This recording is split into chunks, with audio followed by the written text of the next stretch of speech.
And welcome back. Senator Bernie Sanders is on the line with us. Hang on just a minute. I got to push a button here. So used to having people come on by video. Senator, welcome back to the program. Good to be with you, Tom. It is always such a pleasure and an honor to be talking with you, Senator Sanders. I should just note you are the chairman of the U.S. Senate Committee on Health, Education, Labor, and Pensions, the HELP Committee, the author of several books. Your latest, It's Okay to be Angry About Capitalism. You've announced you're going to run for re-election this year. For better or worse, that is true. I am going to run for re-election. I love it. And Tom, I just want to take this opportunity to thank you. You and I have known each other for, what, many decades now, huh? A couple of them, yeah, a couple of decades. And you lived in Montpelier, Vermont for a while? Yep. Yeah. So thank you for the great work that you and your team are doing. Well, thank you, Senator. It's been an honor. In the 11 years that you were on our program, every Friday taking calls was just a wonderful thing for us and for our listeners. And I have to say, you have single-handedly almost transformed America in so many ways. Your influence goes so much farther than just Vermont or just the Senate even. So I tip my hat to you. Well, I don't know if that's true, but I thank you very much. Okay. That's nice of you to say. So let's talk about some issues here. First of all, the news broke today. I guess there was a hint of it yesterday from Axios that President Biden is withholding 2,000-pound bombs and 500-pound bombs from Mr. Netanyahu. Your thoughts on that and what's going on right now in Gaza? Well, I think it's absolutely the right thing to do, but I think it should only be the first step of a series of measures that need to take place. Look, Tom, I gotta say that almost on a personal level, this war in Gaza has been just a horror. And I almost literally dream about it every night. It's on my mind. And what it's about is, I think we all know the story. We know that Hamas is a terrorist organization that killed 1,200 innocent Israelis, took over 200 people into captivity. They want to establish an Islamic State, destroy Israel. Bad news organization. But I think we also know is that while Israel had a right to defend itself against Hamas, it did not and does not have a right to go to war against the entire Palestinian people. And that is exactly what Netanyahu and his right-wing extremist government have done. And it's not widely reported, but when you put it all together, the kind of devastation that Netanyahu has brought to Gaza is almost unprecedented in modern world history. You're talking about 35, this is an area of 2.2 million people, small area, small population, 35,000 people already dead, 77,000 wounded. That is over 5% of the entire population dead or wounded, and 70% of those people are women and children. And then when you talk about what's going on in Gaza, there has been a systematic effort on Netanyahu's part to displace 80% of the population, driven from their homes to go to unsafe, unsanitary, crowded areas. Almost 60% of the housing has been damaged or destroyed. Their civilian infrastructure, that's water, electricity, almost completely destroyed. There's no electricity now, or very little, in Gaza. Their healthcare system, systematically destroyed. Almost all of the hospitals are now inoperable. And as I understand it, every single one of the universities, 12 universities in Gaza, have been bombed.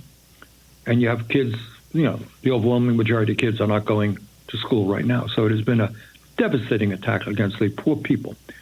And I think throughout this country, people are standing up and saying, you know what, we cannot continue to fund this right-wing extremist Netanyahu government. And that's how I voted, and that's the fight that I'm waging right now. What are your thoughts on Speaker Johnson and apparently Chuck Schumer inviting Netanyahu to come speak? I would think typically as a head of state that such an invitation should come from the president, and President Biden doesn't seem to be quite happy about this, although I haven't heard him say anything about it. Well, I think it's disgraceful. I think Netanyahu is more responsible than anybody else for this horrific war in Gaza right now. Throughout the world, his actions have been condemned. There are, some question about whether or not he's going to be charged as a war criminal. And a pretty strong majority of the American people are very unhappy about his policies in Gaza and his war machine. So why he would be invited to address the United States Congress is something that I do not understand. Yeah, well, we saw this happen when President Obama was president, and it was just a purely partisan thing, it seems. You're the chairman of the Senate Committee on Health, Education, Labor, and Pensions, and I understand you're doing some serious work there on the cost of prescription drugs. You want to tell us about that? Yeah, we have had some success.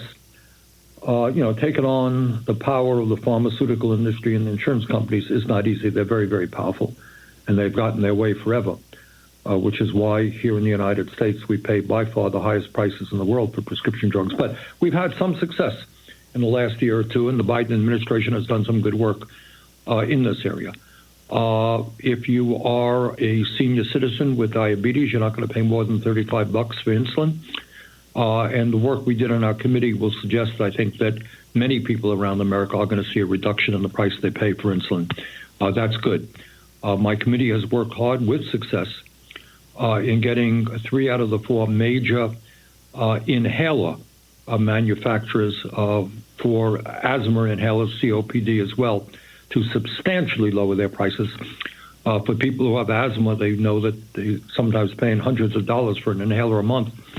That's going to be reduced to $35, and that's important for millions of people. So I'm proud of those accomplishments. For the first time, as part of the Inflation Reduction Act, Medicare is actually going to negotiate prices with the drug companies. That's important. So we made some progress. Obviously, a lot more has to be done. And right now, we are having discussions. How fruitful they will be remains to be seen with Novo Nordisk. Novo Nordisk is the huge Danish company that produces Ozempic and Wegovy. And these are 2 major weight loss drugs that are kind of sweeping the world and are very powerful and good drugs that help people with diabetes and help people with weight loss. Problem is that in the United States, we're paying far, far more for these products than people in other countries.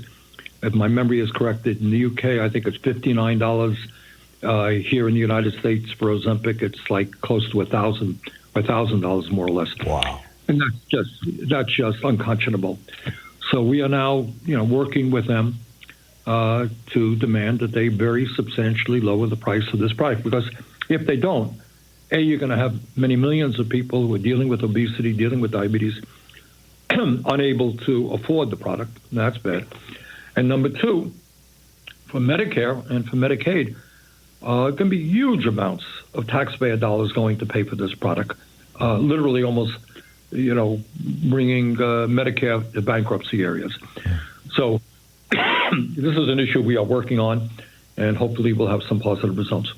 You have been, we're talking with Senator Bernie Sanders here, you have been one of the leading advocates for labor throughout your long career in Congress, and starting the Congressional Progressive Caucus and being in the House of Representatives all those years and now in the United States Senate. And it seems like in the last, 6, 8, 10 years, something like that, maybe more in particular since President Biden became president, the labor movement has really caught fire. We're seeing this most recently now. We just had, what was it, Tennessee, a successful organizing effort by the UAW, and now the Mercedes. Go ahead. Yep. Yeah, look, Tom, it's not the 8 or 10 years. I would say it's the last few years. And I think what you're seeing is working people all over the country are sick and tired of seeing stagnation in their wages, not keeping up with inflation, can't afford housing, can't afford health care, while the billionaire class becomes much richer. So today, and again, I know the corporate media doesn't talk about it. My colleagues in Congress, by and large, don't talk about it. We have an unprecedented level of income and wealth inequality. Never before. People on top are doing unbelievably well. Corporate profits are soaring. And yet working people, 60% of people in this country are living paycheck to paycheck. So I think you have good new union leadership, people like Sean Fain and the UAW and others.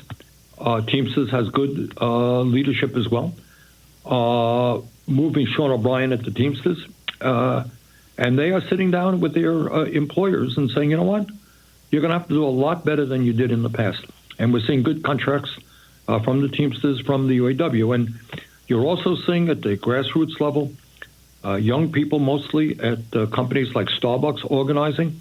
And we had a hearing last year with Mr. Schultz. We brought Mr. Schultz in there, who was charged by the National Labor Relations Board, for